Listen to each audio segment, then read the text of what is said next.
180 मुल्क जो दुनिया के हैं उनके इंडेक्स में उनकी सूची जो बनती है उस सूची में आपके देश में मीडिया फ्रीडम ऑफ प्रेस ये इस वक्त 150वें स्थान पर है। ये मैं बात कर रहा हूं 2022 की हिसाब से। राष्ट्र निर्माण का जो एजेंडा या चुनौती जो हमारे सामने थी वो तो खत्म हो गई। अब तो यह है कि इस राष्ट्र को बचाना कैसे है, ये चुनौती आ गई है। जो राष्ट्र बचा खुचा भी है, जिस हालत में भी है, उसको कैसे बचाएं। डेमोक्रेसी जो हमने अचीव की, उस डेमोक्रेसी की स्थिति आज क्या है, लोकतंत्र की स्थिति क्या है।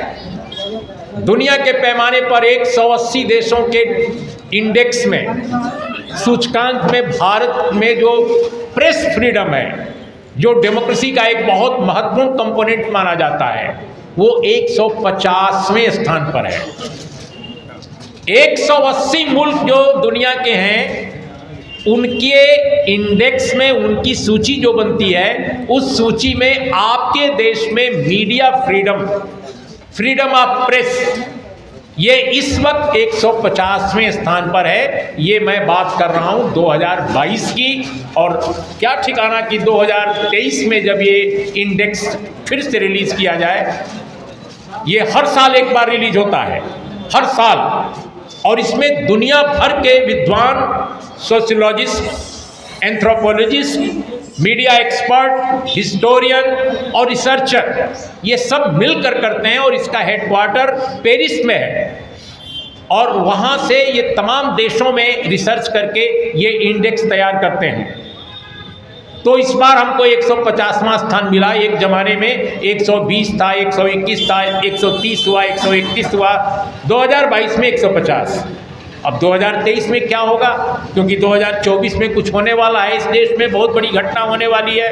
एक बहुत बड़ा राजनीतिक एक प्रक्रिया से गुजरेगा ये देश।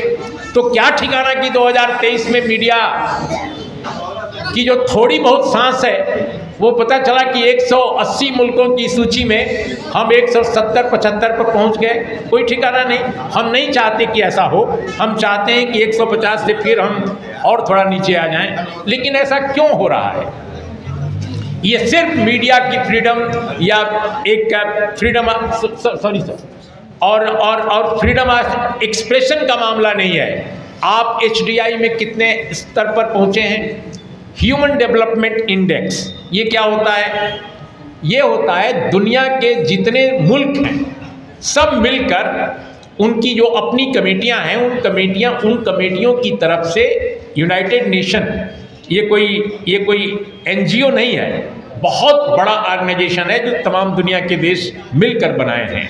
और उसमें यूनाइटेड नेशन की जो संस्थाएं हैं वो HDI डिक्लेयर करती हैं कि किसी मुल्क में स्वास्थ्य की क्या स्थिति है, स्वास्थ्य सेवाओं की, शिक्षा की क्या स्थिति है, जीवन शैली कैसी है लोगों की,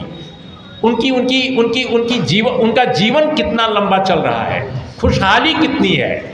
इसके आधार पर मानव विकास सूचकांक बनता है। और उसका देखा देखी अपने मुल्क में भी बनता है कि किस राज्य का क्या पोजीशन है मानव विकास सूचकांक में। अपनी सरकार भी बनाती है सारे राज्यों के लिए।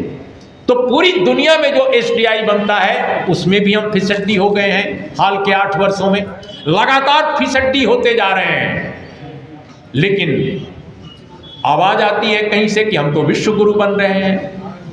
अरे भाई, विश्व गुरु बन रहे हैं तो आप मानव विकास सूचकांक में आपको 180 मुल्क या 130 मुल्क या 140 मुल्क में कम से कम 10-15 की सूची में आ जाते। 1 नंबर नहीं, 2 नंबर नहीं, 3 नंबर नहीं, 10 नंबर पर आ जाते, 15 नंबर पर आ जाते। आप लगातार गिर रहे हैं। तो दोस्तों, इसीलिए मैंने कहा कि अब वो स्थिति नहीं हमारे सामने है जब हम भाषण करते थे कि भाई शहीदों के सपनों का भारत बनाना है। वो बहुत खूबसूरत ये कहने में लगता है, भाषण में ये वाक्य बहुत सुंदर लगता है। लेकिन क्या सचमुच हम शहीदों के सपनों का भारत बनाने की हैसियत या स्थिति में आज हैं? जो स्थिति हमारी कर दी गई है और उसके लिए हम सब जिम्मेदार हैं। अगर कोई ये समझता है कि वो जिम्मेदार नहीं है तो मैं इसको तो बिल्कुल गलत मानता हूँ। सब जिम्मेदार हैं और बुनियादी तौर पे जो राजनीतिक दल हैं इस देश के वो जिम्मेदार हैं और जो ब्यूरोक्रेट हैं। आप देखिए न्यायपालिका की स्थिति देख लीजिए, आप नौकरशाही की स्थिति देख लीजिए, मीडिया की स्थिति देख लीजिए, क्या स्थिति इस देश में है। तो डेमोक्रेसी जहां मजबूत नहीं रहेगी वहां न तो मीडिया मजबूत रहेगा, न तो नौकरशाही मजबूत रहेगी, बेहतर काम करेगी, और न तो न्यायपालिका बेहतर काम करेगी। दुनिया के जितने मुल्क ह्यूमन डेवलपमेंट इंडेक्स में और मीडिया फ्रीडम के इंडेक्स में ऊपर हैं, यानी बेहतर स्थिति में है, ऊपर का मतलब 180 नहीं, मतलब 1 2 3 4 5, ये सारे वे मुल्क हैं जहां डेमोक्रेसी बहुत मजबूत है, जहां समानता ज्यादा है लोगों के बीच में, यानी समाज में असमानता का जो ग्राफ है वो बहुत डाउन है।